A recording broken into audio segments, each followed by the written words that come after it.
Prievická samospráva má vypracovaný zoznam ciest a chodníkov, ktoré plánuje opraviť. V tomto čase má vypísané verejné obstarávanie na zhotoviteľa technických podkladov oprav, pričom predmetom zákazky je aj výkon autorského dohľadu. Následne budeme vyhlasovať verejné obstarávania na konkrétne opravy. Pri opravách budeme realizovať približne 20 komunikácií a chodníkov. Zastúpené sú všetky volebné obvody. V balíku oprav ciest sú zahrnuté napríklad cesty na uliciach Lúčnej, Bakalárskej, Fandliho či parkovisko na ulici Mišika.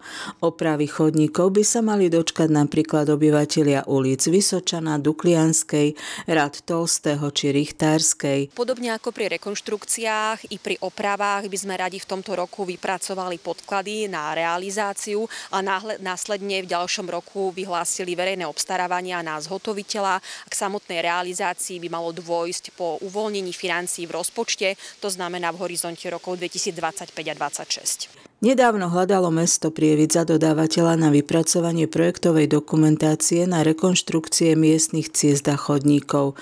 Aktuálne hľada zhotoviteľa technických podkladov na opravy miestnej infraštruktúry. V rekonštrukciách a opravách treba vidieť rozdiel. Ten rozdiel medzi takouto opravou a rekonštrukciou spočíva ako keby v hĺbke, do ktorej sa ide.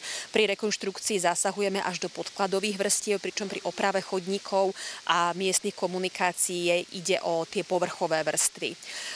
Dalo by sa povedať, že rozlišujeme aj také dva druhy oprav. Jedny opravy sú napríklad opravy výtlkov, tie nám realizujú technické služby, ale o opravy takého rozsiahlejšieho charakteru, kde ide naozaj o výmenu celej povrchovej vrstvy, tak o to sa nám potom starajú zase externí dodávateľia, ktorých vzídu z verejného obstarávania.